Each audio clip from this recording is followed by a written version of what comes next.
1950년 10월의 어느 새벽이었습니다. 티베트 동부 참도 지역의 작은 마을, 사람들은 지축을 뒤흔드는 군합발 소리에 화들짝 잠에서 깼죠. 국경 너머에서 밀려든 중국 인민해방군, 그 수가 무려 4만 명이 넘었습니다.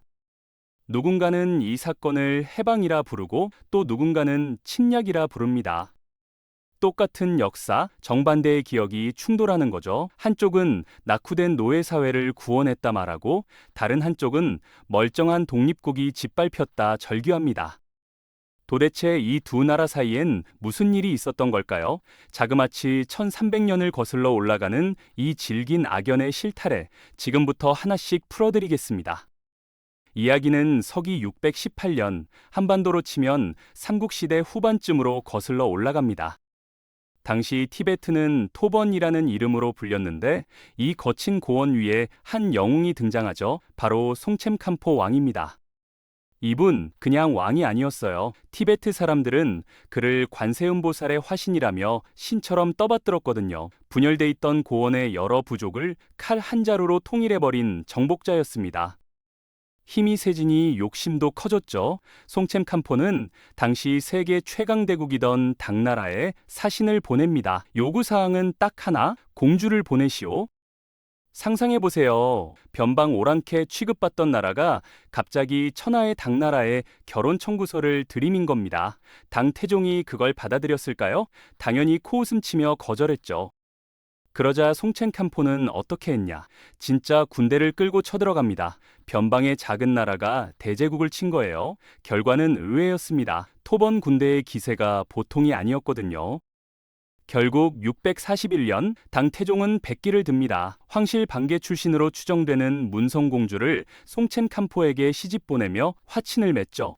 그 유명한 정략 결혼이 바로 이겁니다. 자, 여기서부터 해석이 갈립니다. 현대 중국은 이걸 두고 이렇게 말해요. 봐라, 당나라가 토번 왕을 책봉하지 않았느냐. 명백한 상하 관계였다. 그래서 티베트는 옛날부터 우리 땅이라는 거죠. 반면 티베트 측 입장은 정반대입니다. 군사적으로 밀려서 공주를 내준 게 무슨 책봉이냐. 동맹국끼리 황실 결혼한 것뿐이라는 거예요. 두 나라가 평등한 파트너였다는 주장이죠. 1000년도 더 된 결혼식 한 번이 21세기 영토 분쟁의 근거가 되고 있는 겁니다. 시간은 흘러 13세기 동아시아 전체를 뒤흔든 폭풍이 몰아칩니다. 바로 몽골이죠. 징기스칸의 후예들이 말발굽으로 유라시아를 짓밟던 시절 티베트라고 무사할 수 있었을까요? 징기스칸의 손자 중에 코단이라는 인물이 있었습니다. 중국 서북부와 티베트 접경 지역을 다스리던 왕족이었죠. 이 사람이 1240년 도르다라는 장군에게 명령을 내립니다. 티베트로 가라. 3만 도르다가 이끌고 간 병력 숫자입니다. 결과는 뻔했죠. 티베트 동부는 순식간에 짓밟혔고 그 거친 고원은 몽골 제국의 판도 안으로 빨려 들어갔습니다. 그런데 여기서 반전이 일어납니다. 코단이 정복지를 둘러보다가 한 인물에게 꽂혀버린 거예요. 티베트 불교 사캬파의 영적 지도자 사캬 빤디따였습니다. 마침 코단은 지병으로 시달리고 있었거든요. 빤디따가 신통력으로 그 병을 낫게 해줬다는 이야기가 전해집니다. 그날 이후 두 사람 사이엔 칼로도 끊을 수 없는 신뢰가 생겼죠. 코단의 강력한 후원을 등에 업고 빤디따와 그 후계자들은 티베트 정교일치 사회의 최고 권력자로 떠오릅니다. 종교 지도자가 곧 정치 지도자가 되는 독특한 시스템이 만들어진 거예요. 이 관계는 쿠빌라이 칸 시대에 와서 한 단계 더 진화합니다. 원나라 황제가 된 쿠빌라이는 티베트 고승으로부터 직접 불교의 가르침을 받았어요. 황제의 정신적 스승이 된 거죠. 대신 황제는 무엇을 해줬을까요? 군대로 티베트를 지켜줬습니다. 너는 나의 스승, 나는 너의 보호자. 이 특수한 관계를 티베트 말로 최웬이라고 불렀어요. 시주와 사제 관계라는 뜻이죠. 이게 핵심입니다. 정복도 아니고 식민지도 아닌 종교와 무력을 맞바꾼 독특한 동맹. 티베트가 두고두고 우리는 종속국이 아니었다 주장하는 근거가 바로 이 최웬 관계입니다. 명나라가 무너지고 1644년 만주족이 세운 청나라가 중국 대륙의 새 주인이 됩니다. 티베트도 자연스레 청의 세력권 안으로 들어갔죠. 1653년엔 제5대 달라이 라마가 직접 베이징까지 행차해 순치제를 만납니다. 여기서 중요한 건 두 사람이 무릎 꿇고 머리 조아리는 신하의 예를 갖추지 않았다는 거예요. 옛 몽골 시절의 그 최웬 관계를 그대로 이어간 겁니다. 황제는 시주, 달라이 라마는 정신적 스승, 대등한 동반자였죠. 그런데 1717년 사건이 터집니다. 중가르라는 사나운 몽골 부족이 티베트로 쳐들어와 수도 라사까지 점령해버린 거예요. 다급해진 티베트는 청나라에 SOS를 칩니다. 강희제는 즉각 대규모 군대를 파견해 준가르를 몰아내줍니다. 은혜를 베푼 거죠. 그런데 문제는 그 다음이었어요.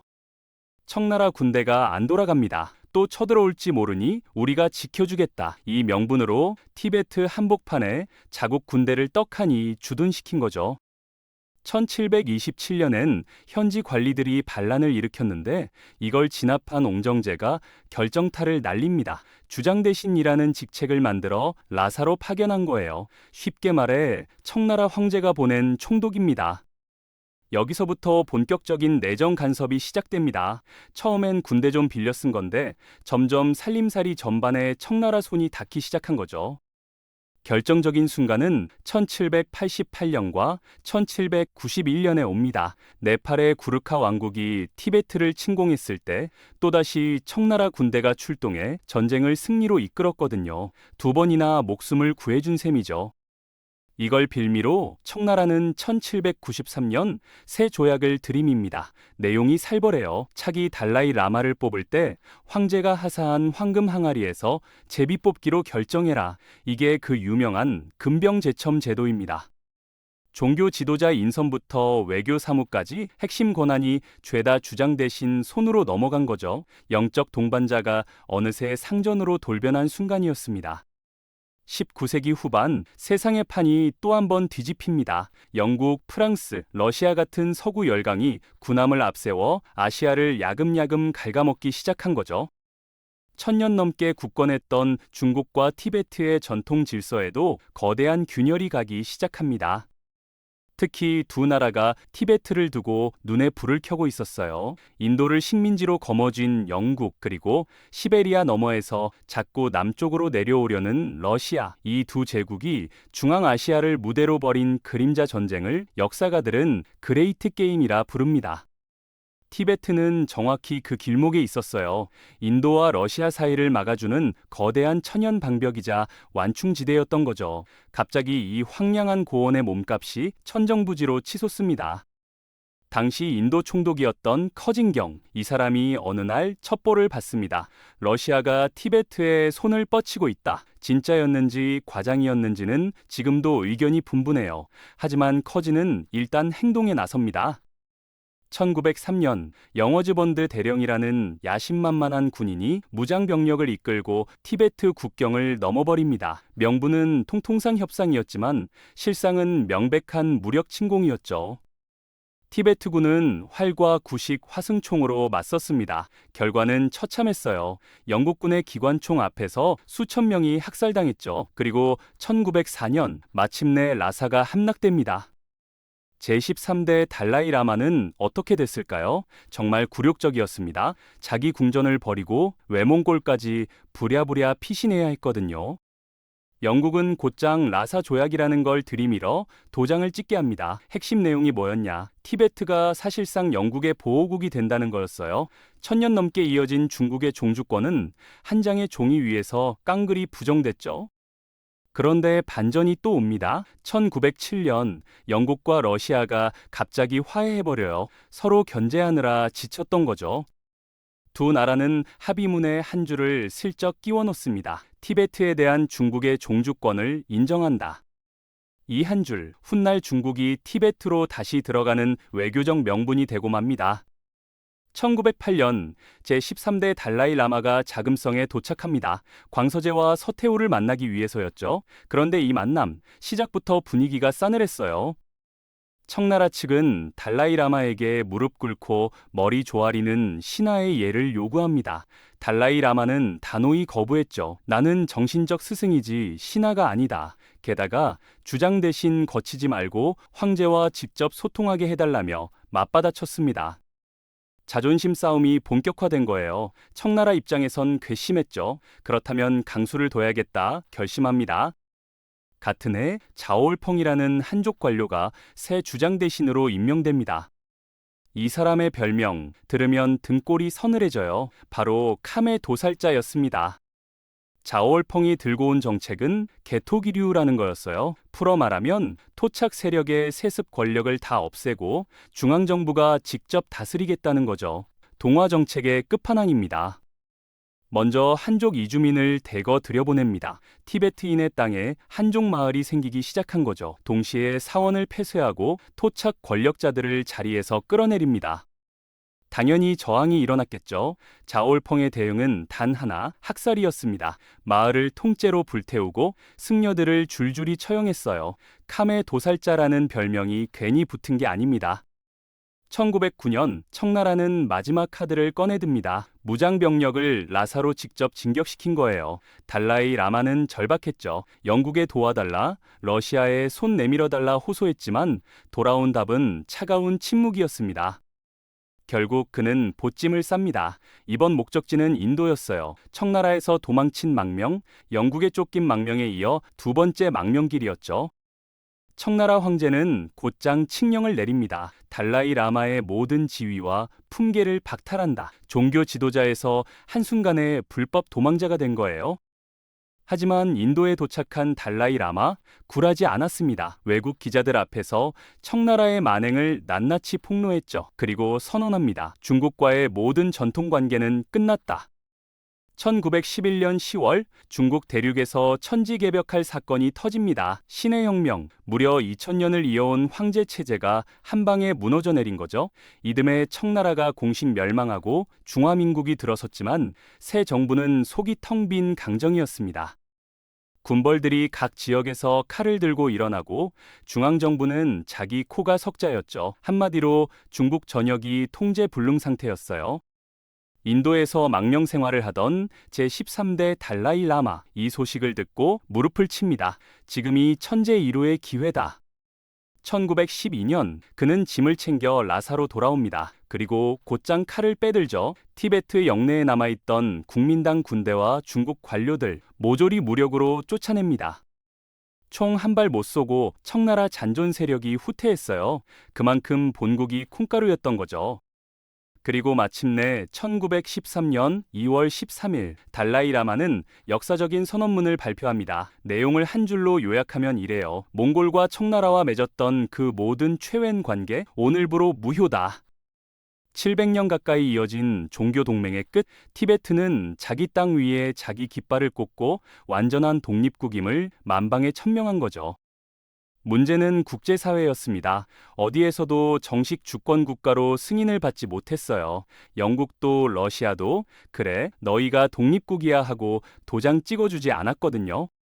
하지만 종이위 인정과 별개로 현실에선 어땠을까요? 1913년부터 1951년까지 무려 38년 동안 티베트는 외부 간섭 없이 자기 화폐를 찍고 자기 군대를 굴리고 자기 외교를 했습니다. 누가 봐도 사실상 독립국가였죠.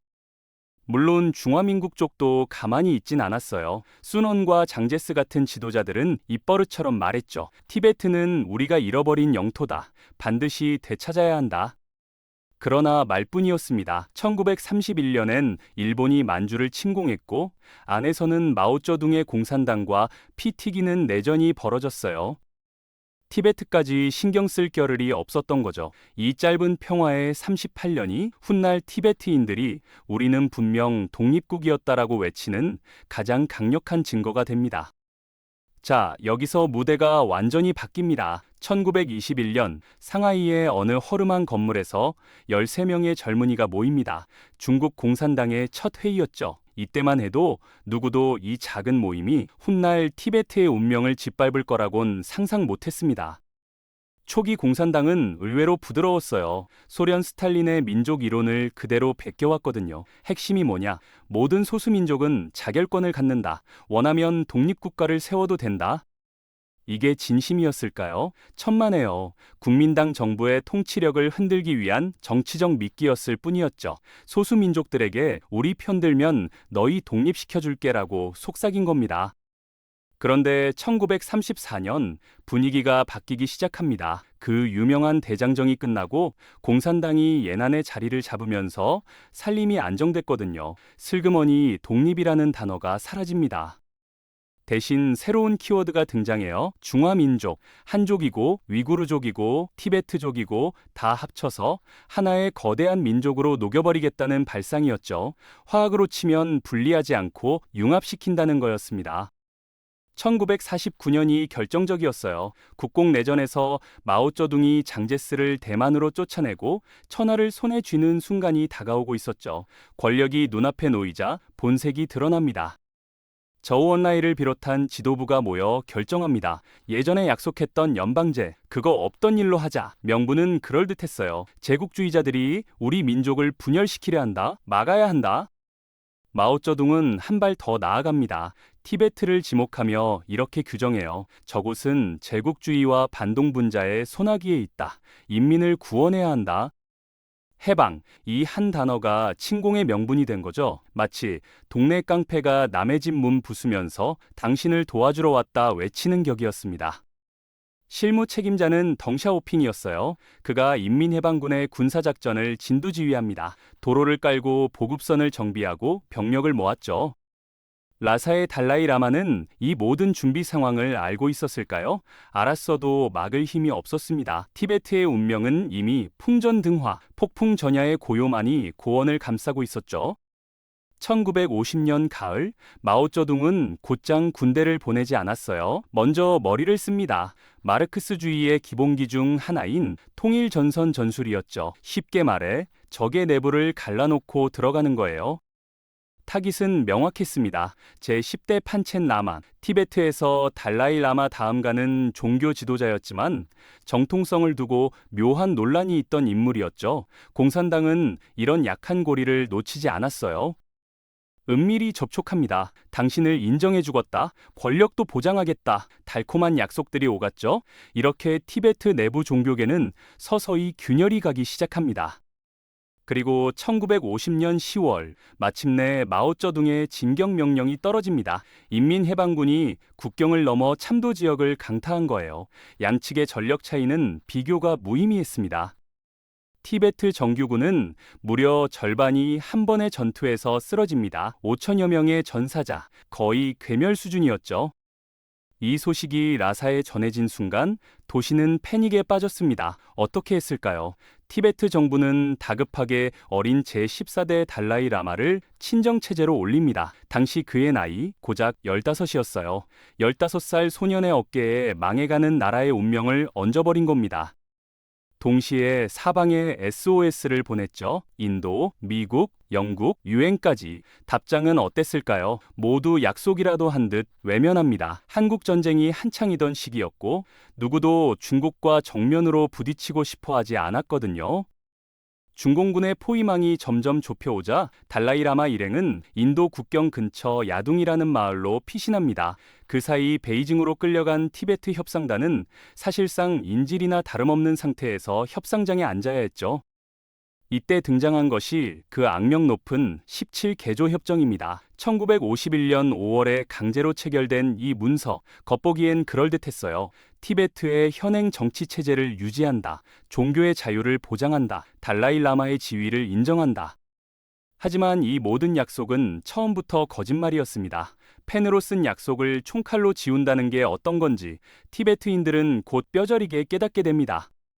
협정에 도장이 찍힌 직후 몇 년간 중국 공산당은 의외로 점잖게 굴었습니다. 사원에 불을 지르지도 승려를 잡아가지도 않았어요. 마치 약속을 지키는 척, 티베트의 종교적 관습을 존중하는 척했죠.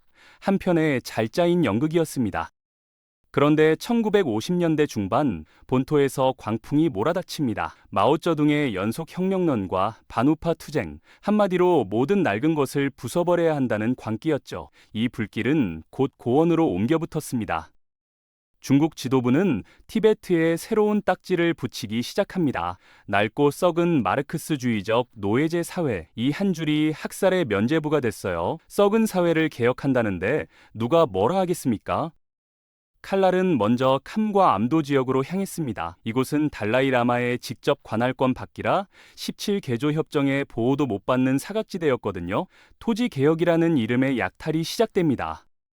대대로 양과 야크를 치며 살던 유목민들, 그들의 가축은 어느 날 갑자기 인민의 재산이 됐어요.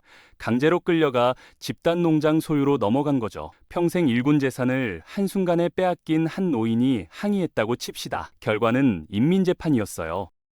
마을 광장에 끌려나와 죄인이 되고 군중 앞에서 처형당했습니다. 이런 일이 캄과 암도 곳곳에서 매일같이 벌어졌죠. 1955년부터는 본격적인 종교 탄압이 시작됩니다. 17개조 협정 위반? 신경도 안 썼어요. 티베트 전역에 자리한 6천여 개의 불교 사원, 이 중 대부분이 흔적도 없이 사라집니다. 폭약으로 무너뜨리고 불을 질러 태웠죠. 천년의 역사를 자랑하던 거대한 사원들이 며칠 만에 잿더미가 됐습니다. 수법이 더 교활했던 건 따로 있어요. 공산당은 사상 교육을 받은 티베트 내 빈곤층과 불황자들을 모았습니다. 그리고 완장을 채워줬어요. 당신네 종교 지도자들이 당신을 착취했다. 복수하라. 같은 민족끼리 서로를 공격하게 만든 거죠. 살아남은 승려들은 강제로 환속됐고, 그래도 버틴 사람은 노동수용소로 끌려가 평생을 곡괭이질하며 보냈습니다. 사람도 짐승도 한계가 있는 법이죠. 중공의 폭압이 하늘을 찌르자 티베트 민중은 더 이상 가만히 있지 않았습니다. 1951년부터 산발적인 무장봉기가 일어나기 시작했어요. 곡괭이를 들고 옛 화승총을 꺼내 들고 산으로 들어갔죠. 그 중에서도 캄파족이라는 사람들이 있었습니다. 동부 캄 지역의 유목민들로 예부터 용맹하기로 소문난 전사부족이었죠. 말 위에서 칼을 휘두르며 자란 사람들이었어요. 이들이 게릴라전의 주력으로 떠오릅니다. 산속 동굴을 거점으로 삼고 중공군 보급로를 끊고 한밤중에 기지를 기습했죠. 1만 명이 넘는 대규모 저항군이 형성됩니다. 여기서 의외의 손길이 뻗어와요. 미국 CIA였습니다. 냉전 한복판이었거든요. 적의 적은 친구라고 CIA는 캄파족 게릴라들을 비밀리에 지원합니다. 태평양 건너 콜로라도 산악기지로 티베트 청년들을 빼돌려 훈련시켰어요. 사격, 폭파, 무전, 첩보, 다시 고원으로 돌려보내며 무기까지 공중 투하해줬죠. 이 지원을 등에 업고 1958년 캄과 암도의 무장 조직이 하나로 뭉칩니다. 이름하여 추시 강드룩, 거대한 연합 저항군이 탄생한 거예요. 이들의 게릴라전은 중공군을 끊임없이 괴롭혔습니다. 긴장이 임계점에 다다른 건 1959년 3월이었어요. 라사 주둔 중공군 사령부가 달라이 라마에게 묘한 초청장을 보냅니다. 연극 공연이 있으니 오시라. 단 호위병은 데려오지 마시고 혼자 오십시오. 라사 시민들은 직감했어요. 이건 함정이다. 우리 지도자를 납치하려는 수작이다. 누가 시킨 것도 아닌데 사람들이 거리로 쏟아져 나옵니다. 순식간에 수만 명이 달라이 라마의 노블링카 궁전을 겹겹이 에워쌌어요. 인간 방패를 만든 거죠. 중국군은 당장 티베트를 떠나라 함성이 라사 거리를 뒤흔들었습니다. 임시정부는 이 기세를 몰아 17개조 협정의 무효와 완전한 독립을 선언합니다. 하지만 모두가 알고 있었어요. 곧 피해 보복이 닥치리란 걸. 달라이 라마는 결단합니다. 평범한 티베트 병사 복장으로 갈아입고 한밤중 어둠을 틈타 궁전을 빠져나갔죠. 이튿날 박격포 포탄이 시위대 머리 위로 쏟아졌습니다. 수만 명이 학살당한 그날의 비극, 라사는 피해 도시가 됩니다. 사선을 넘어 인도 땅을 밟은 제14대 달라이 라마, 1959년 다람살라에 티베트 망명정부를 세웁니다. 그날 이후 수십 년, 그는 비폭력 한 가지로 세계를 설득해왔죠. 노벨 평화상까지 받았지만 고향은 여전히 멀기만 합니다. 남아서 협력했던 제10대 판첸 라마도 비참했어요. 1962년 7원서로 중공의 만행을 고발했다 모든 공직을 잃고 연금당했죠. 후계자로 지목된 소녀는 3일 만에 납치돼 지금도 행방불명입니다. 미국마저 외교 노선을 바꾸며 무장 투쟁 지원을 끊었어요. 결국 달라이 라마는 무력 독립을 포기하고 진정한 자치를 요구하는 중도 노선으로 선회합니다. 반세기 넘은 이 비극 아직도 끝이 보이지 않네요. 오늘은 여기까지입니다. 재미있게 보셨다면 구독, 좋아요 부탁드립니다.